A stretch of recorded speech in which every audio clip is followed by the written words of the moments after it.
Hello बच्चों, स्वागत है आपका एपिक लर्निंग एकेडमी में।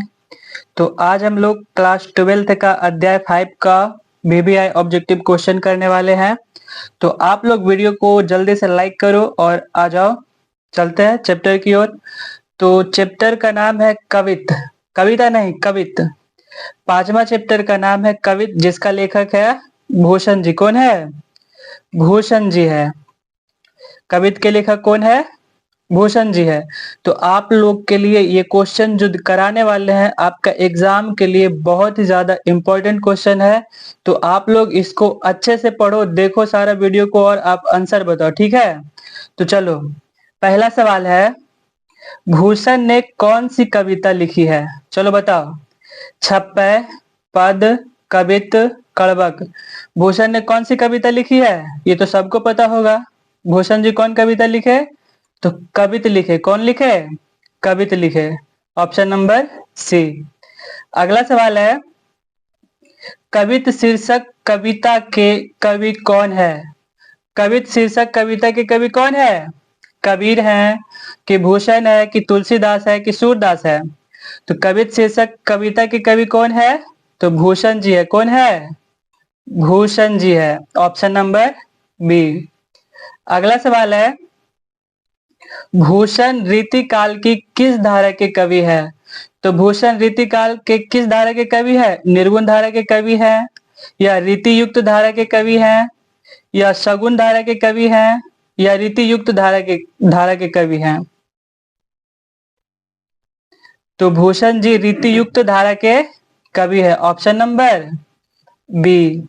चलो अगला सवाल है, कवित के प्रथम पद में कौन सा रस है? तो कवित के प्रथम पद में कौन सा रस है? वीर रस है, या श्रृंगार रस है, या करुणा रस है, या इनमें से कोई नहीं है?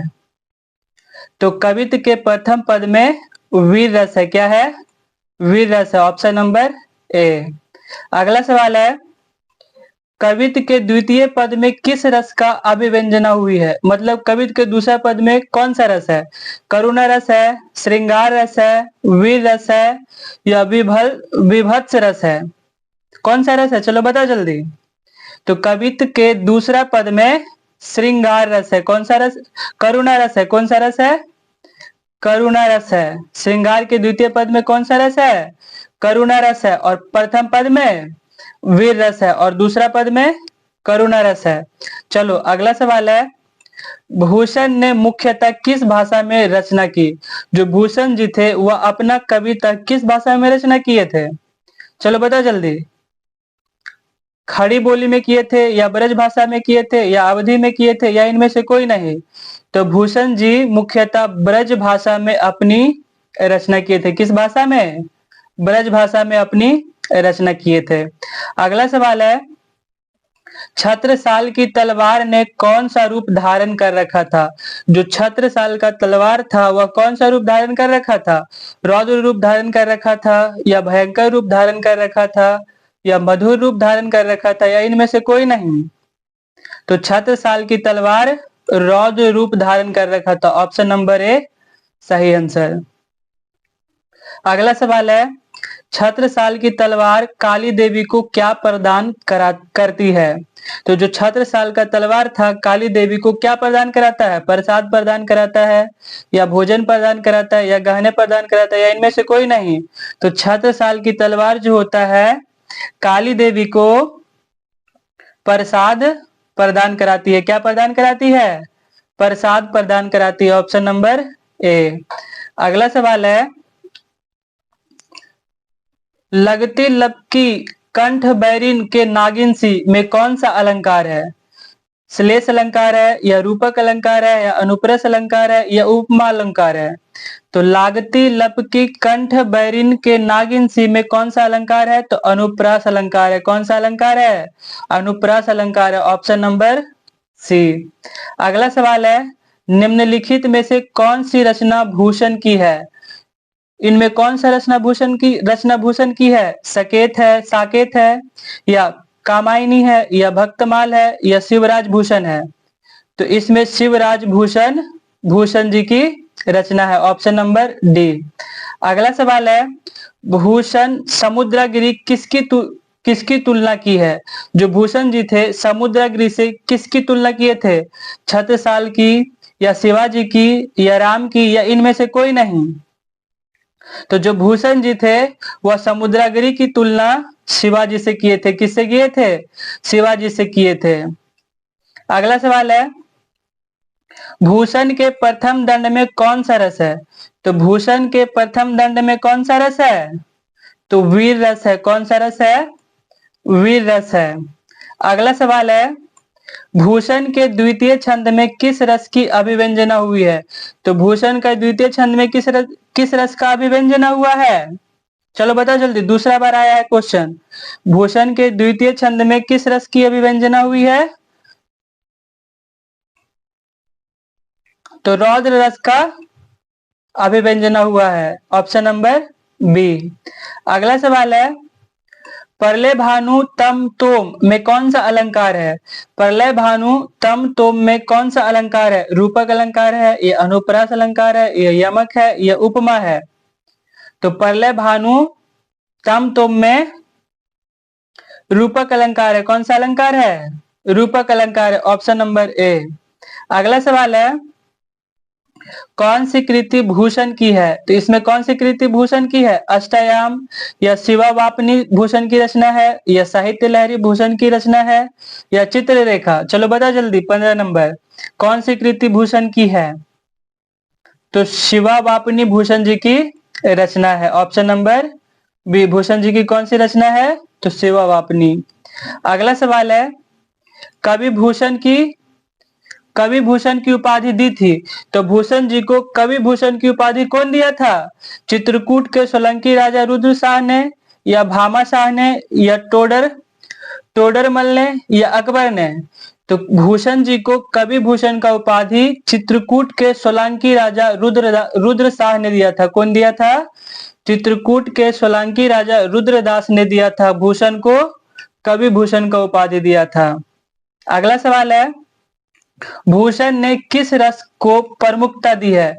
तो जो भूषण जी थे किस रस को प्रमुखता दिए? श्रृंगार रस को दिए, करुणा रस को दिए, या रौद्र रस को दिए, या वीर रस को दिए? तो जो भूषण जी थे करुणा रस को प्रमुखता दिए थे। Option number B. भूषण किस रस को प्रमुखता दिए थे? तो करुणा रस को दिए थे। अगला सवाल है, शिवराज भूषण में कितने अलंकारों का निरूपण है? तो शिवराज भूषण में कितने अलंकारों का निरूपण है? तो 105 अलंकारों का निरूपण है। कितने अलंकारों का निरूपण है? 105 अलंकारों का निरूपण है। Option number D. अगला सवाल है, भूषण की कृति नहीं है। तो इसमें भूषण की कृति कौन नहीं है? भूषण हजारा, भूषण उल्लास, दूषण उल्लास, या हर्ष उल्लास? तो इसमें कौन सी कृति भूषण की नहीं है? तो हर्ष उल्लास भूषण की कृति नहीं है। Option number D. अगला सवाल है, भूषण के प्रिय नायक है। तो भूषण के प्रिय नायक इसमें कौन है? छत्रपति शिवाजी और छत्रसाल, या राणा प्रताप और राणा सांगा, या अकबर और मानसिंह, या इनमें से कोई नहीं? तो भूषण के प्रिय नायक कौन है? तो छत्रपति शिवाजी और छत्रसाल है। भूषण के प्रिय नायक कौन है? तो छत्रपति शिवाजी और छत्रसाल है। अगला सवाल है, शिवाजी के पुत्र का नाम था। तो छत्रपति शिवाजी के पुत्र का नाम क्या था? रुद्र प्रताप था, या साहू जी था, या भानु प्रताप था, या यजसेन था? तो छत्रपति शिवाजी महाराज का पुत्र का नाम साहू जी था। क्या था? साहू जी था। Option number B. अगला सवाल है, शिवा बावनी में कितने मुक्तक है? तो शिवा बावनी में कितने मुक्तक है? 55 है, या 152 है, या सिर्फ 52 है, या 252 है? चलो बताओ जल्दी। तो शिव बावनी में सिर्फ 52 मुक्तक है। कितने मुक्तक है? 52 मुक्तक है। शिव बावनी में कितने मुक्तक है? 52 मुक्तक है। 90 में इसका लिखा है शिव बावनी। तो शिव बावनी मतलब 52 मुक्तक। शिव बावनी में कितने मुक्तक? 52 मुक्तक।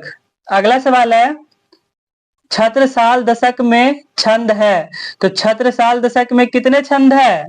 110 या 210 या 310 या सिर्फ 10? चलो बताओ जल्दी।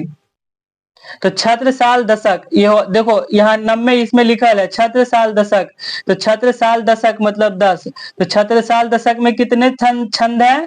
तो 10 छंद है। Option number D. यहाँ देखो नब्बे से पता चल रहा है, यहाँ पर क्वेश्चन से पता चल रहा है छत्रसाल दशक में छंद है। छत्रसाल दशक में कितने छंद है? तो छत्रसाल दशक में 10 छंद है। अगला सवाल है, भूषण के पिता का नाम था, तो भूषण जी के पिता का नाम क्या था? रत्नाकर त्रिपाठी था, या नंदन त्रिपाठी था, भृगु नंदन त्रिपाठी, या शत्रुघ्न त्रिपाठी था? चलो बताओ जल्दी, भूषण जी के पिताजी का नाम क्या था?